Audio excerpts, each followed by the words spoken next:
Bienvenue dans cette salle de classe virtuelle. Aujourd'hui nous allons parler un peu du rôle à jouer par la diaspora africaine pour le développement du continent africain.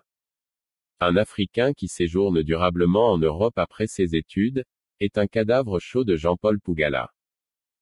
2 jours après le drame qui nous a frappés, le 15 octobre 1987, Thomas Sankara, que le système vilipendait comme un dictateur africain, est assassiné par son propre cousin, Blaise Compaoré, qui va le remplacer à la tête de l'État burkinabé. Ce drame va marquer un tournant dans la perception que j'ai des choses et des réalités internationales. J'avais été très choqué par la couverture médiatique très à charge, de ce drame par la presse et de les télévisions italiennes.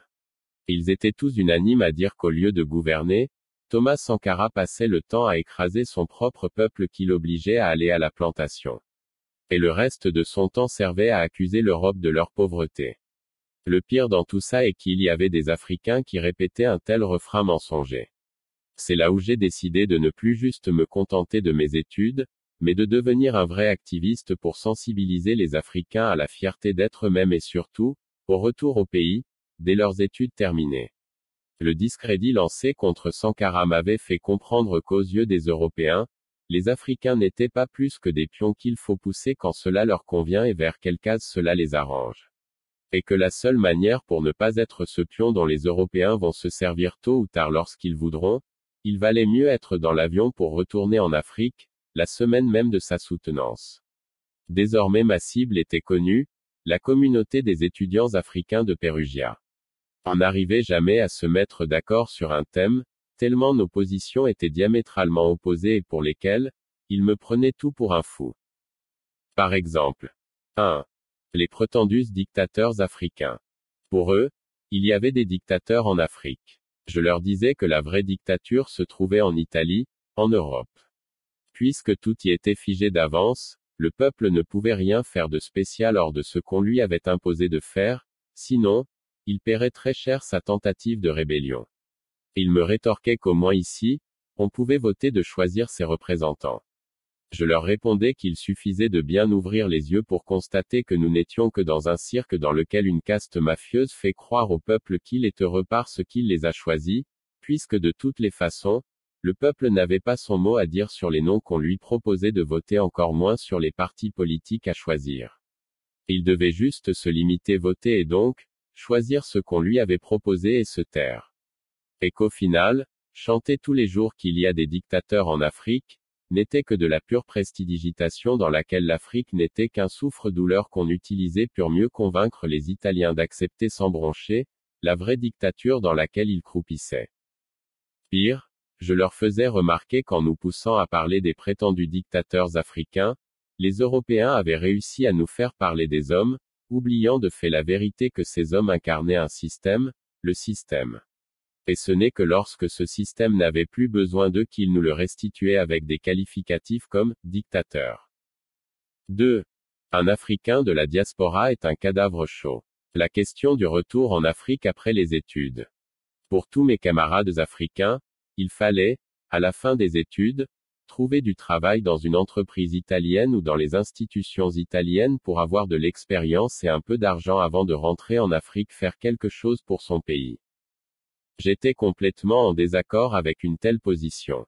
Je me rendais compte au quotidien combien le fait d'étudier en Italie était seul suffisant à travers la promotion de la merveilleuse image de l'Italie, pour nous abrutir et nous formater tout, dans notre subconscient, à la défense des intérêts de l'Italie et à aucun moment, nous n'étions conscients que plus d'années on passerait dans ce pays et plus on s'éloignerait de la construction mentale de la moindre image positive du continent africain. Sans laquelle image positive, aucun apport pour développer son pays africain n'aurait été possible. Je faisais constater à mes interlocuteurs de ce qui était arrivé à nos prédécesseurs. C'était ce rester ou rentrer en Afrique qui avait fait l'histoire africaine connue jusqu'à ce moment-là. Tous ceux qui étaient restés en Europe à la fin de leurs études, avaient été effacés par le système et leur nom n'apparaissait nulle part dans les livres d'histoire. Tout simplement parce qu'il est impossible de servir le maître pendant des années et espérer rentrer enseigner aux autres à s'en débarrasser. Je leur disais qu'il était très naïf de l'espérer, car on oubliait que chaque jour passé dans une entreprise italienne ou dans une institution italienne aurait renforcé notre esprit de soumission au maître et éloigné tout esprit d'orgueil personnel et de dignité. Et à force de s'effacer devant le maître, on finit par s'effacer devant l'histoire elle-même. Je concluais avec une phrase qu'il ne voulait pas entendre: tout Africain qui reste en Europe après ses études est un cadavre chaud. Il ne sert ni à lui-même, ni à son pays, encore moins à l'Italie même, qui n'a fait que le neutraliser en l'employant sur son sol. 3. Fallait-il oui ou non épouser une femme italienne? Mes camarades étaient presque tout pressés pour trouver une jolie italienne à épouser, pour disait-il avoir les papiers autorisant à rester dans le pays après les études. Moi au contraire, j'étais convaincu qu'il revenait à l'intellectuel africain de valoriser la femme africaine. Et pour moi, le mot « valoriser » n'était pas qu'un slogan qu'on devait scander dans les poésies comme l'ancien président sénégalais Senghor qui avait écrit une belle poésie pour célébrer la beauté de la femme africaine, mais au moment le plus important pour un homme, de choisir la compagne pour la vie, il était subitement devenu daltonien et a confondu la couleur noire qu'il scandait d'adorer avec le rose, pour au final choisir la Normandie française et non son Sénégal natal. Tout me rétorquait presque en chœur que pour réussir en Afrique, il fallait avoir épousé une femme blanche. Ils me donnaient plusieurs exemples pour cela. Ils allaient même plus loin en m'expliquant que certains intellectuels africains avaient été aidés dans leur bataille pour l'Afrique, par leurs épouses françaises, notamment Senghor et Cheikh Anta Diop au Sénégal, Mongo Betty au Cameroun etc. Et je n'arrivais pas à les convaincre du fait que cela discréditait plutôt la profondeur de leur travail, car il y aurait toujours eu un doute que c'est la femme blanche qui avait abattu tout ce travail en backstage. C'est terrible, lorsque ce sont des intellectuels qui au lieu de se focaliser sur leur mission de rentrer changer en positif leur vie et celle des autres, s'abandonnent aux problèmes sentimentaux, émotionnels, loin de leur pays.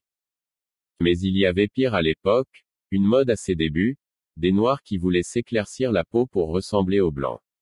Pour ces gens, avoir une femme blanche leur permettait de diluer leur couleur sombre de la peau vers quelque chose de plus clair. Ils étaient confiants à tort que leurs enfants ainsi dilués auraient plus de chances de s'intégrer avec les blancs. Là aussi, on ne pouvait pas être d'accord. Je croyais que si quelqu'un n'est pas fier de lui-même, de ce qu'il est, de ce qu'ont été ses ancêtres, il ne sera jamais rien de positif pour lui-même, encore moins pour les enfants à couleur diluée, métisse qu'ils allaient générer. Mais, il fallait encore qu'on se mette d'accord sur les termes comme « réussir dans la vie avec une blanche » ou « s'intégrer ». On réussissait comment? Cela me faisait penser à ces naïfs qui s'inscrivaient dans les loges ésotériques maçonniques et rosicruciennes selon eux pour réussir dans la vie. Pouvait-on être plus bête? Extrait de « In fuga dal tenebre » de Jean-Paul Pugala Enodi 2007 Mondadori. Extrait traduit en français à Tokyo, le 31 mai 2018. Si vous avez aimé la leçon, alors cliquez sur j'aime, abonnez-vous et surtout activez la cloche de notification pour être informé de nos différents cours virtuels. Ciao et à bientôt.